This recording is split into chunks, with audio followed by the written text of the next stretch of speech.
ये रैली इस देश में रहने वाले जो ये भारतीय जनता पार्टी की सरकार और ये लोग जो कर रहे हैं, हर संवैधानिक संस्था को अपने कब्जे में रखे हुए देश को उद्योगपतियों के हाथ में दे रहे हैं।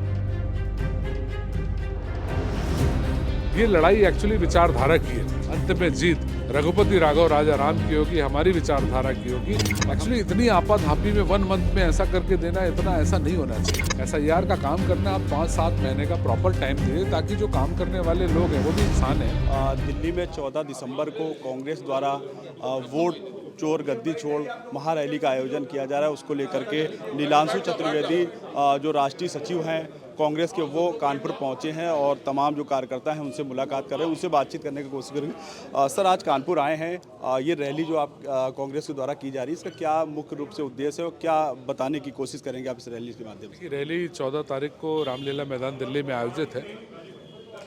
कांग्रेस के हमारे राष्ट्रीय अध्यक्ष आदरणीय खड़गे जी के मार्गदर्शन में हमारे नेता राहुल गांधी जी, प्रियंका गांधी जी के नेतृत्व में इस रैली का आयोजन हो रहा है। कानपुर महानगर और पूरे उत्तर प्रदेश, पूरे देश से लाखों लाख की संख्या में लोग जाने वाले हैं। कानपुर से हम लोग करीबन 5,000 से ऊपर की संख्या में वहाँ पे टारगेट है कि हम लोग वहाँ पे पहुँचेंगे। सर, बिहार चुनाव की अगर बात की जाए तो इस शब्द का प्रयोग जो है आप लोगों के द्वारा बिहार चुनाव में भी किया गया, लेकिन स्थिति जो है आप आपने देखी होगी किस तरीके की रही, तो क्या लग रहा है ये जो रैली होगी उसके बाद का क्या असर देखने को मिलेगा? हर चीज़ कई बार, अभी तो कोई चुनाव है नहीं। अभी अगर रैली आपको लग रहा है कि रैली किसी चुनाव के लिए, तो अभी कोई चुनाव नहीं है। ये रैली इस देश में रहने वाले जो ये भारतीय जनता पार्टी की सरकार और ये लोग जो कर रहे हैं, हर संवैधानिक संस्था को अपने कब्जे में रखे हुए देश को उद्योगपतियों के हाथ में दे रहे हैं। इस लोकतंत्र और इस संविधान को ख़त्म करने की जो साजिश चल रही है, उसके खिलाफ ये जन आंदोलन है जो अनवरत चलता रहेगा। तब तक चलता रहेगा जब तक कि हम अपने यहाँ पर हिंदुस्तान में रहने वाली जो चीज़ें हैं, जो पुरानी परंपराएं चली आ रही है, उस परंपरा अनुसार अपने लोकतंत्र और संविधान को बचा ना पाएँ।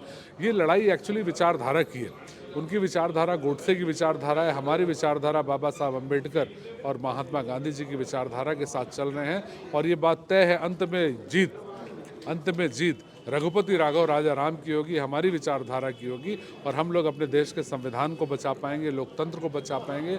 इस देश में रहने वाले दलित, पिछड़ा, OBC, हरिजन, आदिवासी और गरीब सवर्णों को उनके हक का, उनके सम्मान का, उनके हक और उनके सम्मान को दिला पाएंगे। ये कांग्रेस पार्टी का नियत है, कांग्रेस पार्टी का ही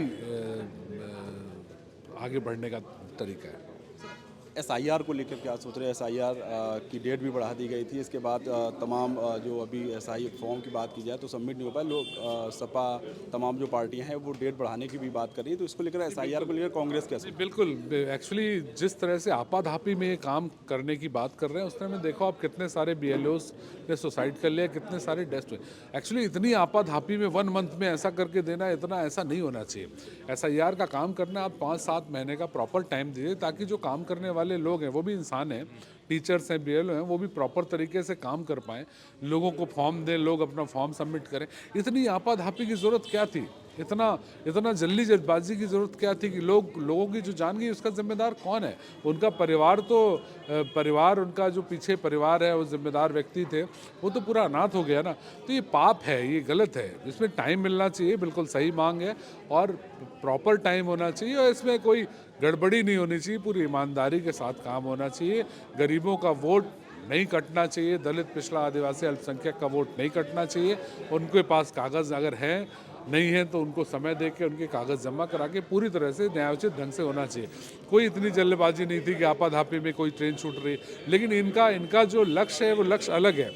इनका लक्ष्य है कि आने वाले समय में देश को पूरी तरह से अपने कब्जे में कर लें। और विदेश के जो लोग आज की डेट में देखो, अपना विदेश के हिसाब से तो चल रहे हैं। जैसा अमेरिका कहता है वैसा हिंदुस्तान के प्रधानमंत्री और नेता करते हैं। तो ये हिंदुस्तान में कभी हुआ नहीं। हिंदुस्तान की अपनी अलग ताकत रही है, सनातन से चीज़ें चली आ रही हैं और अपनी ताकत के साथ आगे बढ़ा है। इंडिगो फ्लाइट्स क्राइसिस आपने देखा होगा किस तरीके से, तो इसको लेकर के क्या सोच रहे हैं, क्या कुछ कहना है? देखिए, ये तो बहुत ही मतलब बुरा हाल था, देश के लोग परेशान हो गए। इतनी बड़ी बड़ी बातें करते हैं लोग, नेता और जो भी देश में सत्ता में लोग हैं, लेकिन जिस तरह से लोग परेशान हुए, इंडिको में हालात ख़राब हुए, देश में अराजकता का माहौल फैला, वो बहुत ही दुखद है। इन चीज़ों के लिए मुझे लगता है अंत में थोड़ा और रुकिए, आप लोग खुद ही चलाओगे, अगर चलाने दिया आपके ऊपर बैठे लोगों ने, आपके चैनल के जो ऑनर होंगे, तो घूम फिर के इसमें कहीं ना कहीं अडानी जी का नाम आएगा, उनका कुछ इसमें होगा रोल, कुछ व्यापार उद्योग उन्होंने बढ़ाया होगा या खरीद वरीद लिया होगा, कुछ किया होगा, तब ये जाएगा। लेकिन जिस तरह से चैनल्स में देख रहा था मैं कि किसी की डेथ हो गई, एयरपोर्ट में पागलों की तरह पड़े हैं, सामान नहीं मिल रहा, ये पाप है। पूरी तरह से जिम्मेदारी गवर्नमेंट की है, गवर्नमेंट का फेलियर है ये कि आप एक एयरलाइंस को कंट्रोल नहीं कर पाए, बीच में कुंभ के टाइम में किराया बढ़ा दिया, अभी आफत कर दी, टिकट भी अगर नहीं चला रहे हो आप तो प्रॉपर टिकट क्यों बुक करा रहे हो भाई, उसमें टिकट मत बुक कराओ। तो ये फेलियर है कि एक एयरलाइंस ने, अगर प्राइवेट सेक्टर में हमेशा जब सरकार के कंट्रोल में चीज़ें होती हैं तो कभी अव्यवस्था नहीं होती है। जब हम लोग प्राइवेट सेक्टर की तरफ बढ़ते हैं तो उसका नतीजा इंडिको, हिंदुस्तान को पूरी तरह से प्राइवेट सेक्टर में ढकेलने का काम भारतीय जनता पार्टी कर रही है। एयरपोर्ट दे दीजिए उद्योगपतियों को, ज़मीनें दे दीजिए उद्योगपतियों को, सेना का जो बन रहा है सामान और सेना का कंट्रोल दे दीजिए, तो यही स्थिति होगी। इसलिए कॉरपोरेट सेक्टर को प्राइवेट हाथों में चीज़ों को देना ये पाप है। आप देखोगे, पुराने टाइम से देखोगे, अभी तक सारा संस्था, चाहे इसरो हो चाहे एम्स हो, सब गवर्नमेंट के कंट्रोल में थे, सरकारों ने उसको बनाया। नेहरू जी के टाइम से इसरो और ये चीज़ें बनी है। आप देखिए अभी हमारी नेता प्रियंका गांधी जी ने कितने तरीके से इनकी बोलती बंद कर दी, इनको चुप करा दिया लोकसभा के अंदर कि भाई आप वंदे भारत में 10 घंटे की बहस कर रहे हो, 1 घंटे इंडिगो के बारे में बहस कर लो, आप प्राइवेटेशन के बारे में, नौकरी के बारे में, रोजगार के बारे में, किसान के बारे में, लेकिन ये बातें नहीं करेंगे, सिर्फ ध्यान भटकाने की बात करेंगे।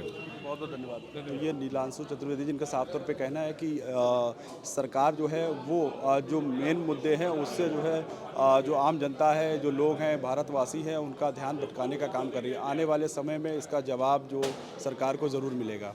अपने सहयोगी राजेश के साथ ज़हीर खान, जेएमडी न्यूज़ के लिए कानपुर।